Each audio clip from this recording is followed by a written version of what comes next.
Bismillahirrahmanirrahim. Assalamualaikum warahmatullahi wabarakatuh. Alhamdulillahirabbil alamin wa bihi nasta'in wa ala umurid dunya waddin wassalatu wassalamu ala asrofil anbiya'i wal mursalin wa ala alihi wa sahbihi ajma'in.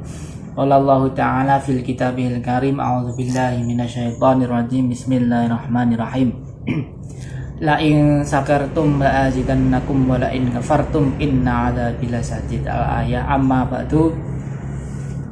Perkenalkan, saya Yusuf Trifai dari kelas PAIG IAIN Ponorogo angkatan 2018. Dalam kesempatan kali ini saya akan mewakili dari kelompok 10 di mata kuliah studi materi Quran Hadis di MTS maupun MA akan menyampaikan mengenai pembahasan ayat dan hadis nikmat Allah dan cara mensyukurinya. Oke, dari kelompok 10 yang beranggotakan yang pertama Juliana Lestari dan yang kedua saya sendiri Yusuf Trifai. Bagaimana penjelasan mengenai ayat dan hadisnya akan kami tayangkan dalam PPT berikut ini.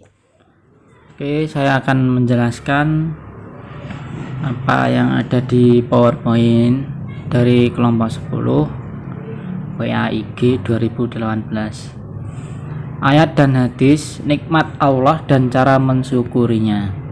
Nah, ini makna mensyukuri nikmat. Makna itu arti ya. Syukur adalah pujian karena ada kebaikan yang diperoleh. Syukur berarti memuji, berterima kasih dan merasa berhutang budi kepada Allah Ta'ala atas karunia-Nya. Syukur merupakan akibat dari adanya nikmat yang telah diterima dari pemberi nikmat. Nah, syukur itu ungkapan rasa. Nah, saya jelaskan, syukur itu ungkapan rasa ketika seseorang itu mendapatkan sesuatu kenikmatan. Jadi ketika manusia atau seseorang itu mendapatkan kenikmatan, itu ingat dengan yang memberi nikmat tersebut. Nah, jadi dikembalikan rasa syukurnya, diungkapkan oleh yang pemberi nikmat, seperti itu. Kemudian syukur nikmat adalah mendayagunakan dan mengambil manfaat yang besar dari pemberian Allah seperti maksud pemberian itu. Dan mensyukuri nikmat merupakan perintah agama. Nah, ini nanti dijelaskan di ayat atau hadis di bawah ini ya, mengenai syukur nikmat. Begitu pentingnya syukur, agama Islam itu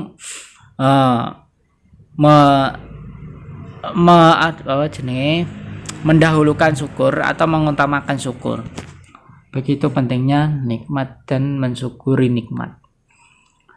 Nah, ini ayatnya. Ayat Al-Qur'an mengenai nikmat Allah Subhanahu wa taala. Tuh. Wa atakum min kulli ma sa'altumuhu fa in ta'addu ni'matallahi la yusuha innal insana ladzalumun kafar. Nah, itu insana ladzalumun kafar, yang artinya dan dia telah memberi kepadamu keperluanmu dari segala apa yang kamu memohonkan kepadanya, dan jika kamu menghitung nikmat Allah tidaklah dapat kamu menghinggakan atau menghitungnya. Sesungguhnya manusia itu sangat lalim atau sangat lalai dan sangat memikir nikmat Allah. Nah, dari sini sudah jelas bahwasanya sejatinya kenikmatan apa yang dibutuhkan manusia itu terpenuhi semuanya saja, itu sejatinya adalah bersumber dari Allah Subhanahu wa taala. Jadi setelah mengetahui hal tersebut, kita harus paham dengan apa yang telah kita berikan, apa yang telah kita terima dari Allah Subhanahu wa taala. Jadi dari mana asalnya itu dan untuk apa semuanya itu, dan yang terakhir kemana kembalinya semua itu. Jadi sudah jelas semua itu kenikmatan dari Allah Subhanahu wa taala. Terus manusia untuk apa kenikmatan tersebut, digunakan sebagaimana, digunakan untuk hal yang positif atau yang negatif, itu tergantung manusianya. Kemudian kemana kenikmatan tersebut kembali? Nah, otomatis dari Allah kembali kepada Allah Subhanahu wa taala. Seperti ayat itu yang sering kita dengar, innalillahi wa inna ilaihi rajiun. Semuanya itu dari Allah dan akan kembali kepada Allah. Ini juga ada ayatnya yang kedua ya. Wa ma bikum min ni'matin fa minallahi summa idza masakumud durru fa ilaihi taj'arun.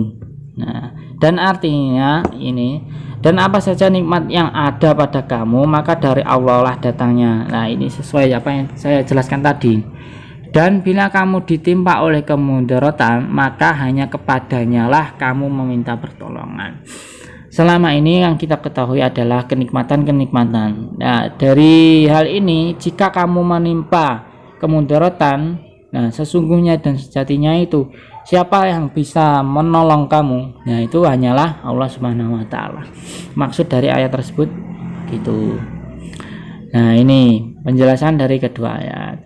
Dari kedua ayat tersebut kita harus dapat mengambil pelajaran bahwa kita hidup di dunia ini tidak dapat hidup sendiri. Pasti membutuhkan kebutuhan orang lain.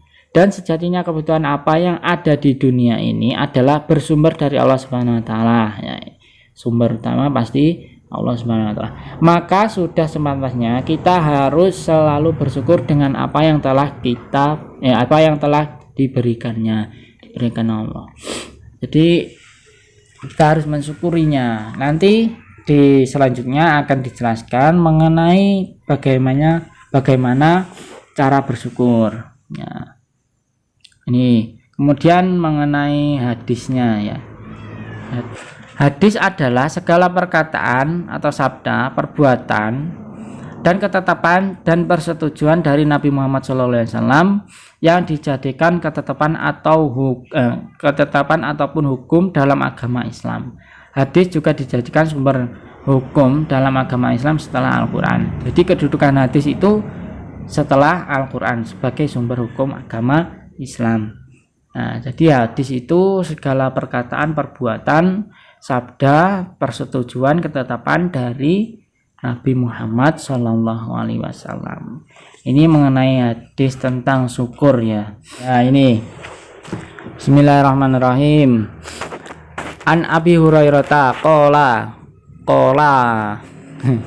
qala Rasulullah sallallahu alaihi wasallam ungdur ila man asfala minkum wala tangduru ila man huwa fawqakum fa huwa ajdaru alla taddaru ni'matallah.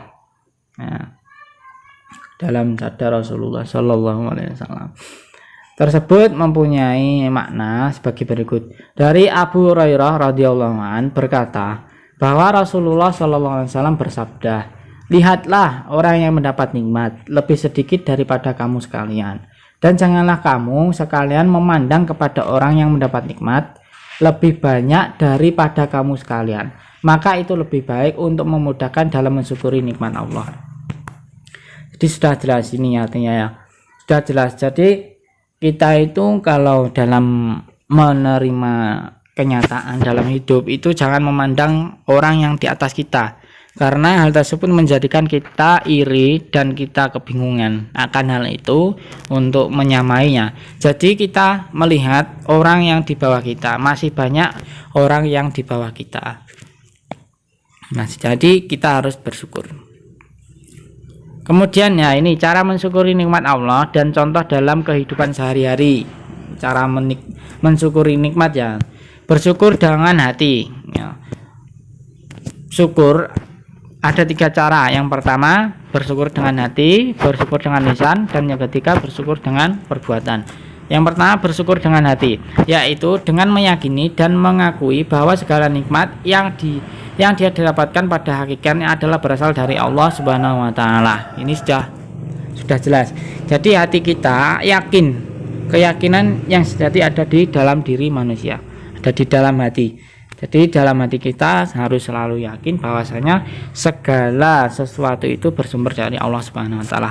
Kemudian yang kedua, bersyukur dengan lisan, yaitu dengan memberikan kepada orang tentang nikmat yang Allah berikan kepadanya sebagai bentuk rasa syukur dan pengakuan kepada Allah, bukan dengan tujuan untuk mengembangkan diri dan menimbulkan rasa iri kepada orang lain. Dan lisan itu perkataan. Seperti contoh, ketika kita mendapatkan nikmat, kita mengucapkan kalimat tahmid biqaulina dengan membaca alhamdulillahirabbil alamin, itu bersyukur dengan lisan. Kemudian yang ketiga yaitu bersyukur dengan anggota tubuh atau perbuatan, ya ini, yaitu dengan cara menggunakan untuk melaksanakan berbagai ketaatan kepada Allah Ta'ala. Jadi perbuatan kita bersyukur atas kenikmatan Allah, diberi kesehatan jasmani dan rohani, diberi kekuatan fisik, itu kita harus menjalankan bersyukur tersebut dengan selalu beribadah dengan Allah Subhanahu wa taala. Contohnya kita salat fardu, itu salat yang wajib ya. Yang wajib kan menggunakan anggota tubuh. Jadi kita harus bersyukur dengan itu. Kemudian contoh dalam kehidupan sehari-hari, bersyukur dengan hati, yaitu meyakini kebenaran Islam dan seluruh ajarannya, termasuk kebenaran rukun iman, rukun Islam, dan ajaran tentang ihsan. Sebenarnya kalau toh belum dapat meyakini, sesungguhnya rukun iman, rukun Islam, dan ajaran tentang ihsan itu sudah nyata-nyata benar kalau diterima oleh akal sehat. Itu sudah nyata-nyata benar. Tetapi kita harus tetap meyakinkan, karena hati itu setiap saat, setiap detik itu pasti berubah. Nah, kita harus tetap istiqomah meyakini akidah-akidah, meyakini rukun iman, rukun Islam yang ada di dalamnya. Kemudian bercita-cita ingin memperoleh ridho Allah, berbahagia dunia dan akhirat. Bahagia itu jangan di dunia saja, bahagia itu di dunia maupun di akhirat. Kemudian bersyukur dengan ucapan. Ya, ini yang pertama, mengikrarkan dua kalimat syahadat, yaitu syahadat tauhid dan syahadat rasul. Syahadat tauhid itu meyakini Allah Subhanahu wa taala adalah Tuhan yang Maha Esa. Kemudian syahadat rasul, meyakini bahwa rasul itu utusan Allah, itu bersyukur dengan ucapan. Contohnya ya. Kemudian membiasakan diri membaca atau tadarus Al-Qur'an. Membaca Al-Qur'an itu adalah merupakan bentuk syukur, karena telah diberikan kenikmatan jasmani oleh Allah Subhanahu wa taala, kemudian kita menggunakannya dengan baik. Bersyukur dengan membaca Al-Qur'an, bersyukur dengan lisan, ucapan. Kemudian bersyukur dengan perbuatan, disiplin melakukan salat 5 waktu dan puasa Ramadan. Perbuatan, kemudian melakukan zakat dan menunaikan ibadah haji jika mampu serta memenuhi syarat-syarat wajib. Sesungguhnya dua hal tersebut adalah dua hal yang wajib kita laksanakan sebagai umat muslim. Nah, kita dapat melaksanakan ibadah tersebut karena kita diberi kesehatan jasmani dan rohani. Maka sepantasnya kita bersyukur dengan perbuatan, karena perbuatan tersebut bisa kita laksanakan dengan adanya kesehatan jasmani dan rohani. Kemudian yaitu bersyukur dengan harta. Bersyukur dengan harta, mempelajari, mengamalkan, dan mendakwahkan ajaran Islam. Kemudian berjihad membela Islam dan kaum muslimin jika diperlukan. Jadi sebenarnya harta itu kita salurkan kepada yang merasa kekurangan atau fakir miskin ketika harta kita lebih atau harta kita turah, ya. Jadi maka hukumnya wajib karena memenuhi hak-hak orang fakir miskin.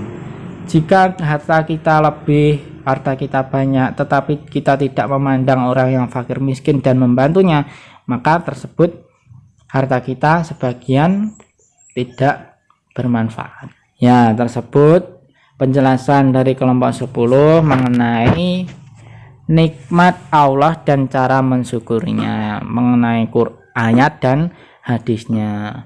Mungkin Begitu yang dapat saya sampaikan. Saya mewakili dari kelompok 10 mengucapkan banyak terima kasih. Moga-moga materi yang disampaikan dari kelompok 10 ini dapat dipahami teman-teman semua, khususnya dari kelompok 10, dan semoga ilmunya dapat bermanfaat fitini wa dinyatal akhirah. Cukup sekian dari saya, kurang lebihnya saya menyampaikan materi. Saya mohon maaf yang sebesar-besarnya. Billahi taufiq wal hidayah. Wassalamualaikum warahmatullahi wabarakatuh.